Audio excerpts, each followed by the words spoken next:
The psychology of men who prefer staying home. Have you ever met a man who turns down invitations even when he has nothing else planned? A man who would rather spend a quiet evening at home than go to a crowded party? A man who chooses a book, a podcast, or simply his own thoughts over endless social events? Maybe you know someone like that. Maybe that person is you. Most people assume something is wrong with men who prefer staying home. They think they're shy, antisocial, lonely, or missing out on life. But psychology tells a very different story. In fact, many men who enjoy staying home aren't avoiding life at all. They're simply wired differently. Their energy comes from a different place. One of the biggest misconceptions about introverted men is that they're afraid of people. They're not. The real difference is where they recharge.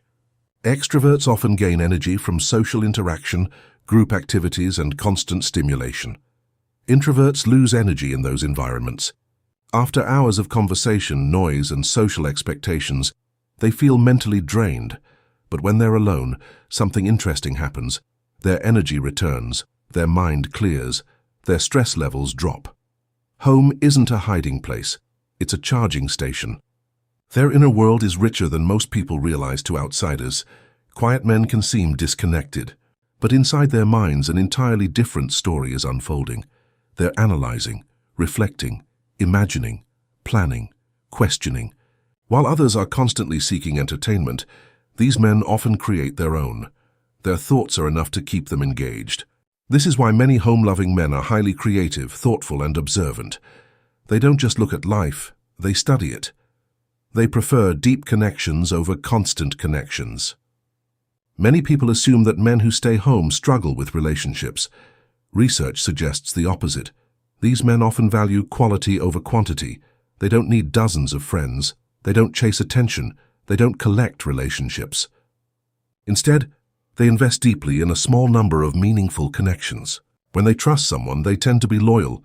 When they care deeply. And because they aren't constantly seeking validation, their relationships are often more genuine. Being alone doesn't mean being lonely.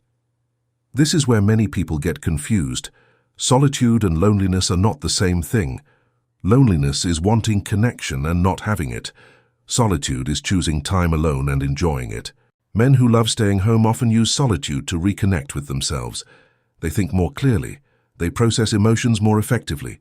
They gain perspective on their lives. Instead of escaping themselves, they're spending time getting to know themselves. And that's something surprisingly few people ever learn to do. They're often more self-aware. When you're constantly surrounded by noise, people, notifications, and distractions, it's difficult to hear your own thoughts. But quiet environments create self-awareness. Men who spend time alone often develop a stronger understanding of who they are. They know what they value. They know what drains them. They know what truly makes them happy. And that level of self-awareness becomes a powerful advantage in life. Society often gets it wrong. Our culture celebrates being busy, being social, being everywhere, doing everything. But not everyone is built that way. For some men, happiness isn't found in crowded bars, endless events, or constant activity. It's found in a quiet room, a comfortable chair, a good book, a meaningful conversation, or simply a peaceful evening with their own thoughts. And there is nothing wrong with that. The final truth. A man who enjoys staying home isn't necessarily lonely. He isn't broken, he isn't antisocial, and he certainly isn't weak. In many cases, he's simply someone who understands himself well enough to choose peace over pressure. So the next time you meet a man who prefers staying home, don't assume he's missing out on life. There's a good chance he's living life exactly the way he wants. And sometimes, that's one of the strongest choices a person can make.